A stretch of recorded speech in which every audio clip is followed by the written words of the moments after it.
আমরা ব্যাংক থেকে যে লোনটা নিয়েছিলাম না, লোনটা পাস হয়ে গেছে। নাও নাও তুমি কথা বলো, ব্যাংক থেকেই ফোন করেছে। ও মা, তাই? কই দে দে কথা বলি আমি, দে। হ্যালো হ্যালো ম্যাম, প্রথমেই আমি আপনাকে নমস্কার জানাচ্ছি। ভালো করে নমস্কারটা জানাও, জানাও।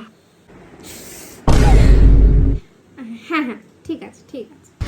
হ্যাঁ ম্যাম, আমি এসবিআই ব্যাংক থেকে কথা বলছি। আগে তাহলে ওনার সাথে কথা বলে নাও, कौन है ये? তারপরে আমার সাথে কথা বলবে। कहाँ ঠিক से আছে, आते हैं? কোনো ব্যাপার না। ঠিক আছে ম্যাম, আপনার বা আপনার মেয়ের এসবিআই আরে ব্যাংকে না, কোনো বই না। আছে? আমার মেয়ের বই ওখানে থাকতে যাবে কেন? আমার মেয়ের বই আমার বাড়িতেই আছে। कुछ মেয়ের বই भी। যেখানে সেখানে থাকবে কেন? আমি বাড়িতে कुछ গুছিয়ে भी। রেখে দিয়েছি। এমনিতে তো এক জানোয়ার পড়াশোনা করে না, সারাদিন ফোনটা নিয়ে পড়ে থাকে। সেজন্য আমি ভালো করে বইটা গুছিয়ে রেখে দিয়েছি। যেখানে সেখানে আমি ফেলে রাখি না বই। বিদ্যার জিনিস যেখানে সেখানে আমি ফেলে রাখি না, আমার বাড়িতেই আছে।